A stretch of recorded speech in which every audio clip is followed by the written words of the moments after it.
What's up? Before we start this video, I just wanted to say I'm sorry for not uploading as much. I fell into like a little sadness pit. You know, I've been thinking about her a lot. I'm ready. Only pay for what you need. Liberty, liberty, liberty, liberty.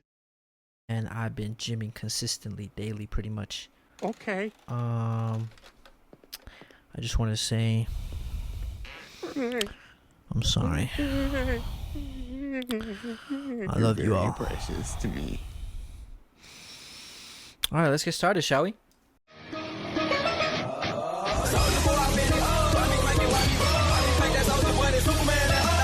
This is Doom Dark Ages. It released May 15th, 2025, and it is the third installment of the recent Doom trilogy. Now, what sets Doom Dark Ages apart from Doom Eternal and Doom 16 is that there's this new mechanic in Dark Ages that we've seen in other recent combat games, and that's parrying. At first, parrying feels like a damn Cuphead boss fight with its projectiles. This match will get red hot. Now go!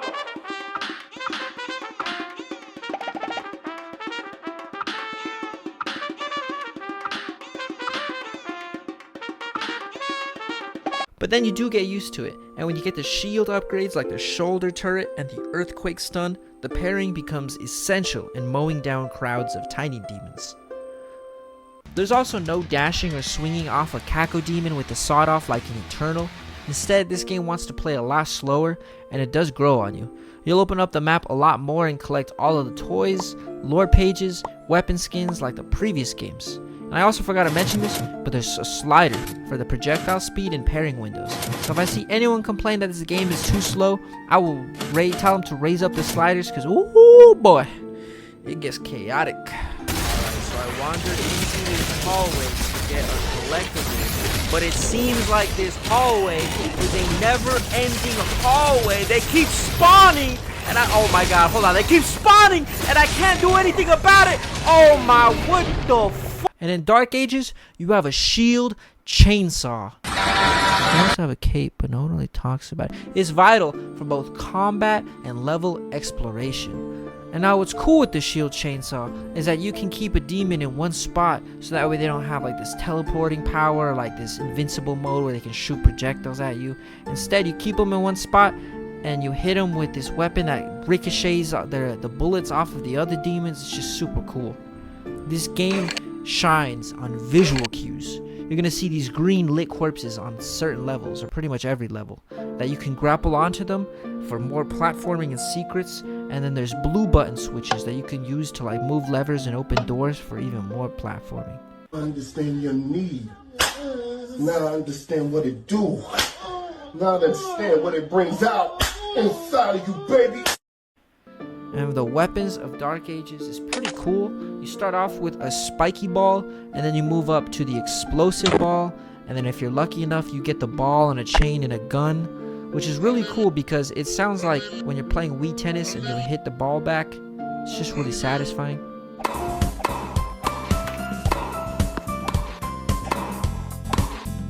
Nice, you earned a platinum medal. While Doom 16 and Eternal gave us the BFG, Dark Ages cements its aesthetic by giving us a BFG and a crossbow, and they call it the BFC. And speaking of the aesthetic, let's talk about it, shall we?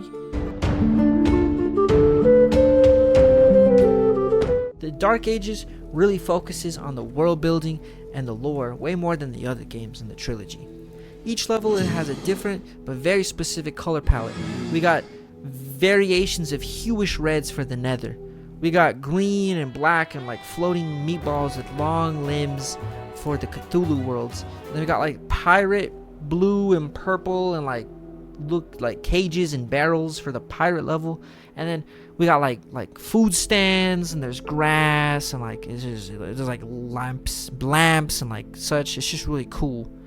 Man, I'm telling you, there's a swampy dark blue world, there's hell levels with red lavas and giant demons that are crucified and like fighting other giant titans. We got ancient and white castles with so much environmental aesthetics that almost each level in Dark Ages is like open worldish, so you can explore the secrets like Doom 16 and Eternal. And now let's talk about the quirks, because there's definitely quirks in this game. For starters, as previously discussed, the projectile speed and the parrying window being adjustable on a slider really does allow a tighter like a glove gameplay. So if you're a Doom fan from the 90s who really liked Doom growing up but kind of got a little rusty with the game skills, you know, I get it, you kind of have to raise a family. And you're a new kid who played Doom 2016 and Eternal and wants to get their hands on more Doom, you'll both can shake hands because this is just that game. The Doom Guy character can also be set to classic mode in the HUD, which is honestly preferred, especially when you play for the levels in the story. When you get to the Hades level, you're going to be like, oh, that's nice. That's a nice little attention to detail. And now the sound design. It's really heavily focused. You know, the Doom Guy hits when you melee a demon, that urethra death sound, and the stomps from all of that platforming. I only have one question. Was all of this focus emphasized to make up for a lack of a soundtrack?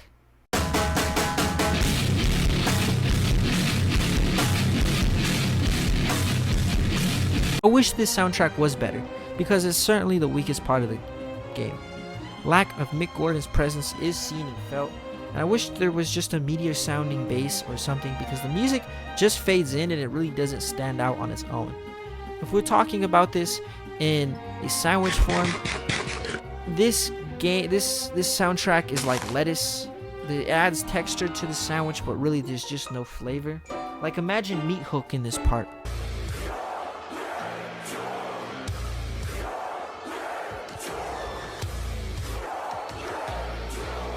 Or Vega Core in this part.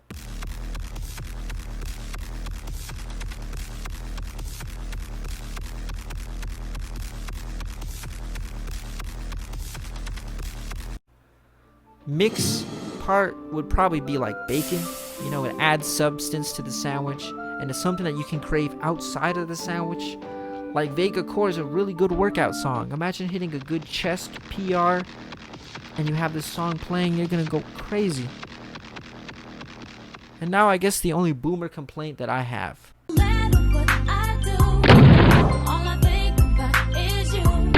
The collectibles are a little different than Eternal, at least presentation wise. You see, this game is a prequel to Doom 2016 and Doom Eternal. So there's no Slayer hub or shelf to show off your cool collectibles. So if you're missing a toy in Eternal, you'll see it. But in Dark Ages, since you rely on the main menu, that's where you see the toys. So there's really less payoff. Unless you're achievement hunting, there's really less payoff to get all the toys. For my final thought, I would say Doom Dark Ages really does take a bold swing in the new genre space with its fantastic art direction, interesting new mechanics, and a deep dive into the Doom lore. It may not hit every note as hard as its predecessors, especially in terms of music and pacing, but it's still a strong entry that dares to evolve and deepen the lore of the franchise. If you're here for the combat, the visuals, or just want to pilot a dragon while crushing demons with a mace, Dark Ages definitely delivers. Also, if you're wondering why I didn't talk about piloting the dragon and the Titan levels, it's because they kind of suck. Kinsey, this thing have a radio? Radio signals bounce around space for... Oh yeah! This is my jam! Don't hurt.